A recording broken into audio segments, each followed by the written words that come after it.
സ്വന്തം മക്കൾക്ക് വേണ്ടി തൻ്റെ മുന്നിൽ യാചിച്ചു നിൽക്കുന്നൊരമ്മ. അവരെ കാണുന്തോറും അവരോട് എതിർത്തൊന്നും പറയാനും കഴിയുന്നില്ല. എപ്പോഴും ഇങ്ങനെ ആരെ കണ്ടാലും തൻ്റെ അമ്മയെ കൂടിയാണ് ആ സ്ഥാനത്ത് ആദ്യം ഓർമ്മ വരുന്നത്. അതുപോലെ തന്നെ തൻ്റെ അമ്മയുടെ ജീവനു വേണ്ടി യാചിച്ചു നിന്നൊരു മുഖം തൻ്റെ മനസ്സിലേക്ക് കടന്നു വരുന്നു. അന്നത്തെ ആ ദിവസം ജീവിതത്തിൽ ഒരിക്കലും മറക്കാൻ കഴിയില്ല. അത്രത്തോളം നിസ്സഹായത നിറഞ്ഞൊരു ദിവസമായിരുന്നു. സഹായിക്കാൻ ആരെങ്കിലും മനസ്സ് കാണിച്ചിരുന്നെങ്കിലെന്ന് എത്രമാത്രം ആഗ്രഹിച്ചിരുന്നു. കഴിഞ്ഞ തവണയും തന്നോട് ഇങ്ങനെ ചെയ്തപ്പോൾ ഈ ചിന്ത തന്നെയാണ് ഇവരെ രക്ഷിച്ചത്. എന്നിട്ടും കണ്ടില്ലേ തന്നോട് എന്താ ചെയ്തതെന്ന്. ഈ തവണ പക്ഷേ ഇനി ഒരിക്കലും തനിക്ക് നേരെ ഒന്നിനും വരില്ലെന്ന് തോന്നുന്നു. അത്രയ്ക്ക് പേടിച്ചാണ് നിൽക്കുന്നത്. മകനെ, ശിവേട്ടൻ എന്തെങ്കിലും ചെയ്യുമോ എന്നുള്ള പേടിയുണ്ടാവും. എന്നെ ദ്രോഹിക്കുന്നത് മനസ്സുണ്ടായെന്ന് കരുതി അവരാരും മോശം അമ്മയാണെന്ന് പറയാൻ പറ്റില്ലല്ലോ. സ്വന്തം മക്കളെ ജീവനായിരിക്കും നഷ്ടപ്പെടുന്നതെന്ന് ഓർക്കുമ്പോൾ തന്നെ അവരുടെ ഉള്ളിലെ ഗർവവും അഹങ്കാരവുമൊക്കെ ഇതോടെ തീർന്നു കാണും. ഭദ്രേ, രാജി അവളെന്തോ ആലോചിച്ച് നിൽക്കുന്ന കണ്ട് പതിയെ അവളെ വിളിച്ചു. അങ്ങേയറ്റം നിസ്സഹായതയോടെയാണ് അവർ തനിക്ക് മുന്നിൽ നിൽക്കുന്നത്. ശിവേട്ട, അവളുടെ വിളി കേട്ട് അവൻ അവളെ മുഖമുയർത്തി നോക്കി. മതിയാക്ക്, പറയാനും ചെയ്യാനുമുള്ളതൊക്കെ ചെയ്തു കഴിഞ്ഞില്ലേ, ഇനി ഇത് മതി. ഞാൻ അനുഭവിച്ചു. അതിൻ്റെ പേരിൽ അതിന് കാരണക്കാരായവരെ ശിക്ഷിച്ച് സന്തോഷം കണ്ടെത്താൻ എനിക്ക് ആഗ്രഹമില്ല. ഇനി ഇവരൊരിക്കലും എനിക്ക് നേരെ ഇങ്ങനെയൊന്നും ചെയ്യില്ല. എനിക്കത് ഉറപ്പുണ്ട്. ആ ഒരു ഉറപ്പ് എനിക്കിപ്പോൾ ഉണ്ട്. അവനൊന്നും മിണ്ടിയില്ല. അവനും ഉറപ്പായി കഴിഞ്ഞിരുന്നു ഇനി ഭദ്രയ്ക്ക് നേരെ ഒരു ചിറവിരൽ പോലും അനക്കാൻ അവർ ധൈര്യം കാണിക്കില്ലെന്ന്. അവൻ്റെ ആവശ്യവും അതുതന്നെയായിരുന്നു. ഇനി അവരുടെയോ അവരുടെ മകൻ്റെയോ നോട്ടം പോലും ഭദ്രയ്ക്ക് നേരെ നീങ്ങരുത്. കേട്ടല്ലോ മോനെ, ഭദ്ര പറഞ്ഞത്. ഞാൻ ഇനി ഒന്നിനുമില്ല. ഈ ഒരു തവണ കൂടി ഇനി ഒന്നും ഉണ്ടാവില്ല എൻ്റെ ഭാഗത്തു നിന്ന്. അങ്ങനെ എന്തെങ്കിലും സംശയം പോലും നിനക്ക് തോന്നിയാൽ നീ എന്നെ എന്ത് വേണേൽ ചെയ്തോ. ശിവൻ ഒരക്ഷരം പോലും മിണ്ടിയില്ല. ഭദ്ര പെട്ടെന്ന് അവൻ്റെ അടുത്ത് ചെന്ന് അവൻ്റെ കയ്യിൽ കയറി പിടിച്ചു. അവൻ എന്തെങ്കിലും പറയും മുന്നേ അവൾ അവനെയും കൂട്ടി അവരുടെ വീടിനുള്ളിൽ നിന്ന് പുറത്തേക്ക് ഇറങ്ങിയിരുന്നു. വിട് പെണ്ണെ, ഞാനൊന്ന് പറയട്ടെ. വേണ്ട, വന്നേ മതി പറഞ്ഞതും ചെയ്തതും. ഈ ശിവേട്ടനെ കാണുമ്പോൾ തന്നെ പേടി തോന്നും എനിക്ക്. എന്തൊരു ദേഷ്യം! ഇങ്ങനെയൊക്കെ ദേഷ്യമുണ്ടോ മനുഷ്യന്? അവർ പറഞ്ഞതൊക്കെ കേട്ടില്ലേ? ഇനി അവരെന്നെ ഒന്നും ചെയ്യാൻ വരില്ല. അത്രയ്ക്ക് പേടിച്ചിട്ടുണ്ട് അവർ. ക്കണം, അതുതന്നെയാണ് എനിക്ക് വേണ്ടത്. ശിവൻ അവൾ പറയുന്നത് കേട്ട് കൂട്ടിച്ചേർത്തു. വന്ന് കയറിയപ്പോൾ തന്നെ അവർ ചെയ്ത തെറ്റിനുള്ള ശിക്ഷയെ സ്വന്തം സഹോദരൻ്റെ മകൻ്റെ കയ്യിൽ നിന്ന് ഒരു അടി കിട്ടിയില്ലേ? അത് മതി, അത് തന്നെ ധാരാളം. ആ അടിയും പിന്നീട് അങ്ങോട്ടുള്ള നിങ്ങളുടെ സംസാരവും അവർക്ക് നിങ്ങൾ ആരാണെന്ന് ശരിക്കും മനസ്സിലാക്കി കൊടുത്തിട്ടുണ്ട്. അത് മതി. എത്രയും വേഗം അവരുടെ മോനെയും പറഞ്ഞു വിട്ടേക്ക്. ഞാൻ അനുഭവിക്കാനുള്ളതൊക്കെ അനുഭവിച്ചു. ഇനി അതുപോലെ തന്നെ എന്നോട് തെറ്റ് ചെയ്തവർ അനുഭവിക്കണമെന്ന് ചിന്തിച്ചാൽ ഞാനും അവരും തമ്മിൽ എന്ത് വ്യത്യാസം? മതി, ഞാൻ ഒന്നിനും പോകുന്നില്ല, പോരെ. അവൻ അത്ര ഇഷ്ടത്തോടെ അല്ലെങ്കിലും പറഞ്ഞതും അവളൊന്ന് പുഞ്ചിരിച്ചു. പോകാം, വാ. അവൾ അവൻ്റെ കയ്യിൽ പിടിച്ച് വലിച്ചതും അവനൊന്നും എതിർപ്പ് പറയാതെ അവൾക്കൊപ്പം കാർ കിടക്കുന്നിടത്തേക്ക് നടന്നു.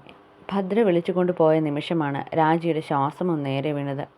അവനുമായി സംസാരിച്ചു നിന്ന് ഓരോ നിമിഷവും അവൻ എങ്ങനെ എങ്കിലും പോയാൽ മതിയെന്ന് മാത്രമായിരുന്നു മനസ്സിലെ പ്രാർത്ഥന. അവനോട് ഏറ്റുമുട്ടേണ്ടി വന്നതിൽ വീണ്ടും വീണ്ടും സ്വയം ദേഷ്യം തോന്നുന്നു. അവളെ അന്നേ കൊന്നിരുന്നിൽ അവൻ എന്തൊക്കെ പിന്നീട് ചെയ്തെന്ന് പറഞ്ഞാലും അവളെ ശല്യം ഒഴിഞ്ഞല്ലോ എന്ന് കരുതി ആശ്വസിക്കുമെങ്കിലും ചെയ്യാമായിരുന്നു. ഇതിപ്പോൾ അങ്ങനെയാണോ?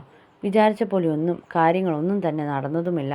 അവൻ്റെ ശത്രുവിൻ്റെ കൂട്ടത്തിൽ തൻ്റെ പേരും കൂടെ ചേർക്കപ്പെടുകയും ചെയ്തു. കാര്യങ്ങളെല്ലാം കൈവിട്ട് പോയിട്ട് ഇനി പറഞ്ഞിട്ടെന്ത് കാര്യം? ഇനി വേണ്ട, ഇനി ഒന്നും വേണ്ട. അവൻ്റെ കയ്യിൽ നിന്ന് ജീവൻ കിട്ടിയ തന്നെ ഭാഗ്യം. ഇനി അവനോട് എന്തിനെങ്കിലും പോയാൽ അവൻ എന്തും ചെയ്യും. ജീവൻ കളഞ്ഞുകൊണ്ടുള്ള പണിക്കൊന്നും പോകണ്ട. അവൻ എന്താണെന്ന് വെച്ചാൽ ചെയ്യട്ടെ. ഇനി അവരുടെ ഭാഗത്തേക്ക് പോലും നോക്കാനില്ല. എത്ര ദിവസമായി ഏട്ടൻ പോലും വിളിച്ചിട്ട് എല്ലാം മനസ്സിലായി കാണും. ഇപ്പോൾ അവളെ തലയിലെടുത്ത് വെച്ചേക്കുവല്ലേ ഏട്ടൻ. ഇപ്പോഴും പറയുമ്പോൾ വാക്കുകളിൽ ഭദ്രയോട് വല്ലാത്ത അമർഷമുണ്ട്. പക്ഷേ പുറമേ അതെടുക്കാൻ പോയാൽ ഇനി എന്തൊക്കെ വരുമെന്ന് അറിയാത്തതുകൊണ്ട് തൽക്കാലം എല്ലാം നിർത്താൻ തന്നെ രാജി തീരുമാനിച്ചു. ഒരു നിമിഷം പുറത്ത് അവൻ്റെ വണ്ടി പോകുന്ന ശബ്ദം കേട്ടതും ആശ്വാസത്തോടെ നെഞ്ചിൽ കൈവച്ചവർ പതിയെ വാ തുറക്കാൻ നോക്കിയതും വല്ലാത്ത വേദന തോന്നി. എന്നാലും അവൻ സ്ഥാനം പോലും മറന്ന് എന്തൊരടിയാ അടിച്ചത് തന്നെ. പല്ല് വരെ ഇളകിയെന്നാ തോന്നുന്നത്. വായിൽ ചോരയുടെ ചുവയുണ്ട്. വേദനയോടെ അതിലുപരി അവനോടുള്ള ദേഷ്യത്തിൽ കവിളിൽ കൈവച്ച് മെല്ലെ തലോടിയവർ. ആരെങ്കിലും ഇതറിഞ്ഞാൽ എന്തൊരു നാണക്കേടാണ്. കവിളിൽ തൊടുമ്പോൾ തന്നെ നല്ല വേദനയുണ്ട്. അവൻ്റെ കൈക്കരുത്ത് മുഴുവൻ എടുത്തിട്ടുണ്ട്. പെട്ടെന്നാണ് ദീപുവിൻ്റെ കാര്യം ഓർമ്മ വന്നത്. ഈശ്വര, എൻ്റെ കുഞ്ഞ്. രാജി വേഗം തന്നെ ഫോൺ എടുത്ത് അവൻ്റെ നമ്പറിലേക്ക് വിളിച്ചു.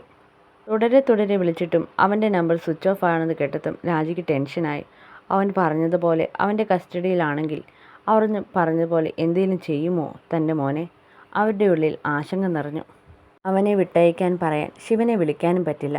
എങ്ങനെയാ അവനെ ഇവിടെ നിന്നൊന്ന് പറഞ്ഞയച്ചതെന്നറിയില്ല. അതിൻ്റെ കൂടെ അവനെ വിളിക്കാനും കൂടി പോയാൽ ഇനി പോവൻ ആ ദേഷ്യത്തിന് തിരിച്ചു വരും. ആലോചിച്ചിട്ട് അവർക്കൊരു എത്തും പിടിയും കിട്ടിയില്ല. തിരികെ മടങ്ങും വരും വഴി ഭദ്ര ശിവൻ്റെ തോളിൽ തലവെച്ച് കിടക്കുകയാണ്. ഡ്രൈവ് ചെയ്യുവാണെങ്കിലും അവൻ്റെ കണ്ണുകൾ ഇടയ്ക്കിടെ അവളിലേക്ക് തെന്നി നീങ്ങി. അവൾ അനുഭവിച്ചതും വേദനിപ്പിച്ചതുമൊക്കെ ഓർക്കുമ്പോൾ അവരെയൊക്കെ കൊല്ലാനാണ് തോന്നുന്നത്, ഒട്ടും ക്ഷമയില്ലാത്തതുപോലെ. അവൾ തടഞ്ഞതുകൊണ്ടാണോ അതോ അവളുടെ വാക്കിന് മുന്നിൽ തനിക്ക് കൂടുതൽ എതിർത്ത് നിൽക്കാൻ കഴിയാത്തത് കൊണ്ടാണോ എന്നറിയില്ല. പിന്നീട് ഒന്നും ആലോചിക്കാതെ അവൾക്കൊപ്പം പോകുന്നത്. അവളുടെ വാക്കിന് മുന്നിൽ ഒരു നിമിഷം താൻ അടങ്ങും. അത്രയ്ക്കിഷ്ടമാണ് അവളെ തനിക്ക്. ഒരു കൈകൊണ്ട് മെല്ലെ അവളുടെ തലയിൽ തലോടി. അവളുടെ മനസ്സിൽ ഇപ്പോൾ എന്താണെന്നറിയാം. അവർക്കവളെ കൊല്ലാനുള്ള മനസ്സായിരുന്നത് അവൾക്ക് തന്നെ അറിയാമായിരുന്നിട്ടും പെട്ടെന്ന് അവരത് തന്നെ തുറന്നു പറഞ്ഞതിൻ്റെ വിഷമമുണ്ടാവും അവൾക്ക്. സ്വന്തം മകളുടെ ജീവിതം ആഗ്രഹിക്കുന്നത് പോലെ ആവാൻ വേണ്ടി മറ്റൊരു പെണ്ണിൻ്റെ ജീവനും ജീവിതവും നശിപ്പിക്കാൻ മനസ്സുണ്ടായ അവരൊക്കെ ഒരു സ്ത്രീ തന്നെയാണോ? ശിവൻ അവരോട് വല്ലാത്ത വെറുപ്പ് തോന്നി. ദീപുവിനെ കൂടി ഞാനങ്ങ് ക്ഷമിച്ചു വിടുമെന്ന് കരുതിയെങ്കിൽ അത് തെറ്റി. അവന് ശരിക്കും ഞാൻ പണി കൊടുത്തേ വിടും. ശിവൻ അമർഷത്തോടെ മനസ്സിൽ മുരണ്ടു. അവൻ പറഞ്ഞതുപോലെ തന്നെയായിരുന്നു കാര്യങ്ങൾ പിന്നീട് നടന്നതും. ദീപുവിന് കണക്കിന് കൊടുത്തിട്ടാണ് ശിവൻ അവനെ വെറുതെ വിട്ടത്. ഇനി ഒരിക്കലും ഭദ്രയുടെ നേർക്ക് അവനൊരു ചെറുവിരൽ പോലും അനക്കാതിരിക്കാനുള്ള അത്രയും പണി അവനെ കൊടുത്തിട്ടാണ് ദീപു വീട്ടിലെത്തിയത്. വീട്ടിലെത്തിയെന്ന് പറയുന്നതിനേക്കാൾ അവൻ ഹോസ്പിറ്റലായെന്ന് പറയുന്നതാവും ശരി. രാജി ഓടിപ്പാഞ്ഞ് അവൻ്റെ അടുത്തേക്ക് ചെല്ലുമ്പോൾ മകളുടെ കോലം കണ്ട് ഒരു നിമിഷം ഭദ്ര ഹോസ്പിറ്റലിൽ കിടന്നത് അവർക്ക് ഓർമ്മ വന്നു. മനഃപൂർവ്വം അവളെ കാണാതെ അത്രയും ദിവസം അവൾ ഹോസ്പിറ്റൽ വിടുന്നത് വരെ അവളെപ്പറ്റി അറിയാൻ ആളെ നിർത്തിയതും അവളുടെ മരണത്തിനായി ആഗ്രഹിച്ചതുമൊക്കെ അവളുടെ മനസ്സിൽ ആദ്യം ഓടി വന്നു. കഴിഞ്ഞ തവണയും ഇതുപോലെയൊക്കെ തന്നെയായിരുന്നു കാര്യങ്ങൾ. എന്നിട്ട് പിന്നെയും അതൊക്കെ അറിഞ്ഞു വെച്ചുകൊണ്ട് ശിവനോട് ഒന്നിനും പോകാൻ പാടില്ലായിരുന്നു. അവനെ മാത്രമല്ല ഒരേ സമയം തൻ്റെ കുടുംബത്തെ കൂടിയാണ് വെറുപ്പിച്ചത്. ഇനി അങ്ങോട്ട് കയറി ചെല്ലാൻ പോലും ധൈര്യം പോരാ. മകൻ്റെ അവസ്ഥയിൽ ദേഷ്യത്തെക്കാൾ ഉപരി വേദനയായിരുന്നു. ധന്യ പലതവണ പറഞ്ഞിട്ടും കേൾക്കാതെ പോയതിൻ്റെയൊക്കെയാണിപ്പോൾ അനുഭവിക്കുന്നത്. ഇനി ഇതിൻ്റെ പേരിൽ ഒരു വഴക്കിനോ പ്രതികാരത്തിനോ ഇല്ല. എല്ലാം അവിടം കൊണ്ട് തന്നെ അവസാനിപ്പിക്കാൻ തന്നെയായിരുന്നു അവരുടെ തീരുമാനം. ഇനി തൻ്റെ മക്കളുടെ ജീവൻ കൂടി നഷ്ടപ്പെടുത്താൻ അവർ ഒരുക്കമായിരുന്നില്ല. അതിനേക്കാൾ വലുതല്ലായിരുന്നു മറ്റൊന്നും. കാര്യങ്ങളൊക്കെ അറിഞ്ഞപ്പോൾ ധന്യയ്ക്ക് പ്രത്യേകിച്ച് ഞെട്ടലൊന്നും ഉണ്ടായില്ല. ഇതൊക്കെ ആദ്യമേ പ്രതീക്ഷിച്ച കാര്യങ്ങളാണല്ലോ അവൾ. ശിവനോട് എതിർക്കാൻ പോകുമ്പോൾ അവൻ എന്താണെന്നും ഏതാണെന്നും അറിഞ്ഞു വെച്ചുകൊണ്ട് തന്നെ വേണം കാര്യങ്ങൾ ചെയ്യാൻ. അവൾ ഓരോന്ന് ചെയ്യും മുന്നേ ചേട്ടനോടും അമ്മയോടുമൊക്കെ പറഞ്ഞതും ആണല്ലോ ശിവൻ്റെ അടുത്ത് ഓരോന്നിന് പോകുമ്പോൾ സൂക്ഷിക്കണമെന്ന്. അതൊന്നും കേൾക്കാതെ ഓരോന്ന് ചെയ്തു വെച്ചിട്ട് ഒടുക്കം സംഭവിച്ചു പോയതോർത്ത് വിഷമിക്കാനല്ലാതെ എന്തു ചെയ്യാൻ കഴിയും? ധന്യയും അമ്മയും ഹോസ്പിറ്റലിൽ അവനൊപ്പം തന്നെയാണ്. തൽക്കാലം അവരാരെയും ഒന്നും അറിയിച്ചിരുന്നില്ല. ധന്യയുടെ അച്ഛൻ നാട്ടിലില്ലാത്തതുകൊണ്ട് അയാളും ചെറിയ രീതിക്ക് മാത്രം കാര്യങ്ങൾ അറിഞ്ഞു. ശിവൻ്റെ വീട്ടിൽ ആരും ഒന്നും അറിഞ്ഞതുമില്ല അവനൊഴികെ. ഭദ്രയ്ക്ക് പോലും ദീപുവിൻ്റെ കാര്യങ്ങൾ അറിയില്ലായിരുന്നു. ശിവൻ്റെ ആളുകൾ ദീപുവിനെ പിടിച്ചുകൊണ്ട് പോയെന്ന് അറിയാമായിരുന്നു. അവനെ എന്തു ചെയ്തെന്നോ എങ്ങനെയാ കാര്യങ്ങളെന്നോ ഭദ്ര അവനോട് ചോദിക്കാനും പോയില്ല. അവൾക്കെന്തോ അതൊട്ടറിയാനും താല്പര്യമില്ലായിരുന്നു. എന്തോ അവരുടെ വീട്ടിലെ ആരെയും അവൾക്കിനി താല്പര്യമില്ലായിരുന്നു. ഭദ്രയുടെ ജീവിതത്തിലെ ഒരുവിധം പ്രശ്നങ്ങൾ എല്ലാം തന്നെ അവസാനിച്ചെന്ന് പറയാം. അല്ലെങ്കിൽ ശിവനായി പലതിനും തീരുമാനമുണ്ടാക്കി കൊടുത്തു. ഇനി ആർക്കും അവൾ തൻ്റെ ജീവിതത്തിൽ വന്നതിൻ്റെ പേരിൽ അവളെ നോവിക്കാൻ തോന്നരുത്. അവളുടെ ഇഷ്ടത്തിനല്ല തൻ്റെ ഇഷ്ടത്തിനാണ് അവളെ തൻ്റെ ജീവിതത്തിൽ ചേർത്ത് പിടിച്ചിരിക്കുന്നതെന്ന് ആളുകൾ മനസ്സിലാക്കണം.